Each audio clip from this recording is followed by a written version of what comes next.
Jóvenes, buenos días. Nuevamente les saluda el profesor Dani Riveros Lobón, con un nuevo video para lo que es el curso de literatura.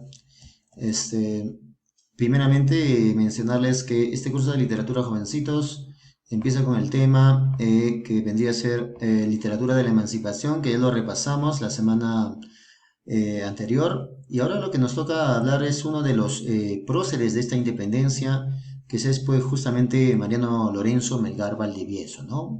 El más importante de los escritores regionales, al cual vamos a mencionar algunas partes importantes del autor, como por ejemplo su consideración, ya que dentro de la literatura regional, Mariano Melgar pues es considerado el iniciador de la literatura en el Perú, ¿no? Esta consideración lo ha dado pues la universidad, lo ha dado los grandes estudiosos, literatos, críticos, de ser el iniciador de la literatura en el Perú. Él se adelanta al romanticismo europeo, se adelanta al romanticismo que aparece en justamente Alemania, ¿no? Entonces, como él se adelanta, le vamos a llamar o lo vamos a colocar dentro de la corriente prerromanticismo, ¿ya? Él escribió muchas odas, yarabíes, escribió fábulas, odas, sonetos, pero siempre utilizando verso. Por eso que su género siempre será pues el género lírico, ¿ya? Tiene calificativos dentro de la literatura, sí, como por ejemplo le llamamos el poeta soldado. Él participó en la batalla de Humachiri, ¿no? Donde lamentablemente falleció. Por eso también le llamamos el poeta mártir. Poeta soldado, poeta mártir y poeta de los yarabíes. Son algunos de los calificativos del autor, ¿correcto? Son algunos de los calificativos del autor. Muy bien. ¿Qué más, profesor? Si vamos viendo, entonces, sigamos viendo aquí. Mariano Lorenzo entonces tuvo esos calificativos muy importantes, el poeta soldado, el poeta mártir, el poeta de los yarabíes, ¿ya? ¿Qué más? Bueno, pues si hablamos justamente de lo que es un yarabí, jóvenes, yarabí es un poema mestizo, ¿ya? Es un poema mestizo de los yarabíes, y justamente esos yarabíes pues aparecen de un jarawi viene de la época de los incas, ¿ya? Un jarawi es una composición poética que se va a unir con un cantar de gesta que es español, inca y español, ¿ya? De esta fusión aparece un yarabí, ¿correcto? Entonces, ¿qué es un yarabí? Es la unión de un jarawi incaico con un cantar de gesta español. Fusión, unión de esto, nace los yarabíes que escribió Mariano Melgar, ¿ya? Entonces, si alguna vez nos preguntamos, los yarabíes provienen de los antiguos jarawis y el cantar de gesta, ¿correcto? Hablemos de la biografía de Mariano Melgar, ¿ya? Mariano Melgar nació pues en el año de 1790 en la ciudad de Arequipa, ¿no? Fue un poeta muy precoz. Cuando decimos precoz fue porque se adelantó muy rápidamente, ¿no? Como por ejemplo, a los 3 años ya sabía leer a la perfección, leía muy bien Mariano Melgar, ¿no? Leía perfectamente bien, profesor, sí. Él estudió en el Colegio San Francisco y cuando ya estaba en el Colegio San Francisco tenía 10 años y empieza a traducir de un idioma, del idioma latín al idioma castellano, ¿ya? El primer poeta importante que él traduce unos poemas de este poeta se llamaba el poeta Cicerón. Melgar entonces a los 10 años empieza a traducir, ¿no?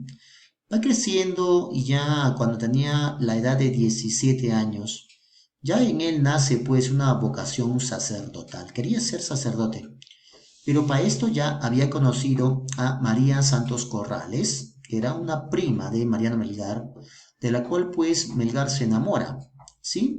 Esta mujer llamada María Santos Corrales, una jovencita en realidad, muy jovencita, de 13 años aproximadamente.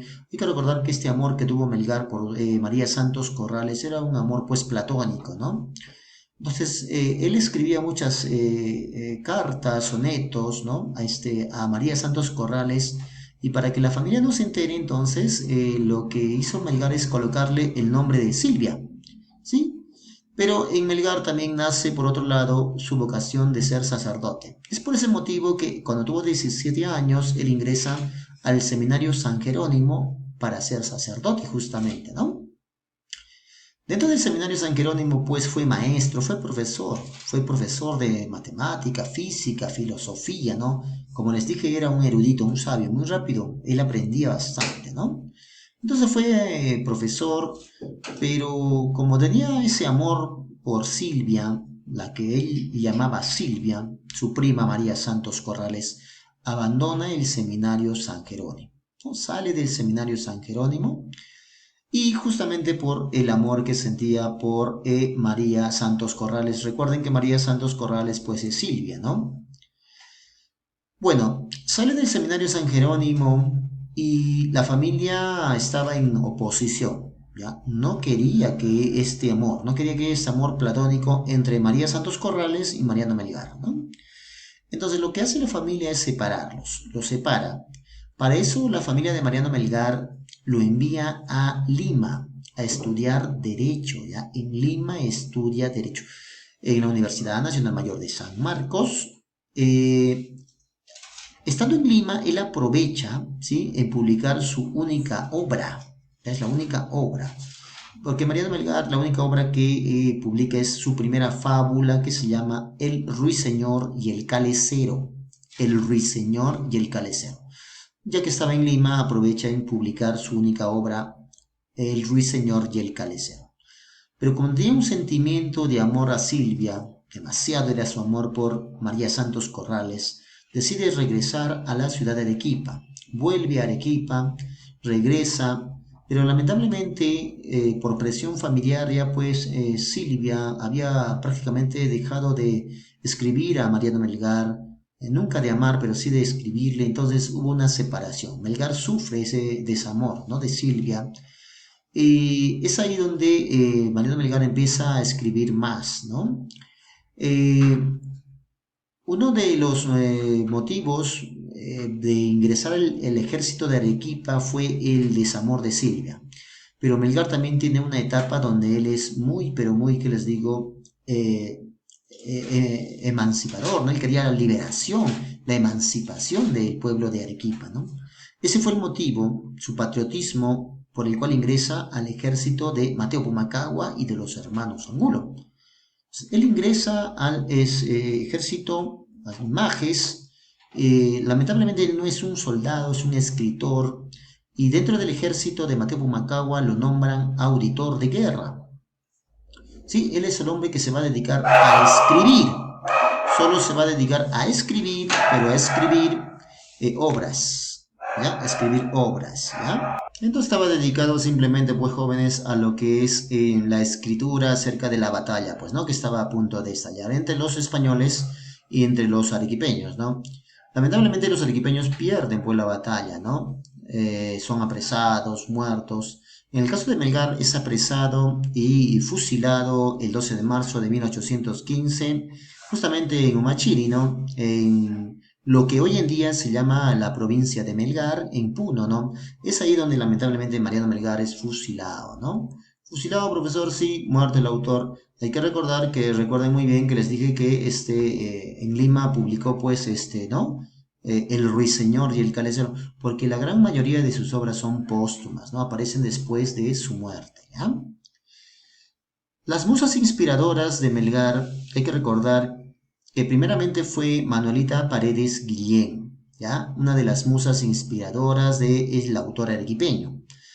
Melgar a esta mujer le llamó Melisa, ¿ya? También le colocó otro nombre, como un nombre falso, ¿no? Melisa. A ella le va a dedicar una obra que se llama Sepa la cruel Melisa y también un soneto que se llama Soneto a la mujer. Pero la más importante de las musas inspiradoras del autor es pues María Santos Corrales, ¿no?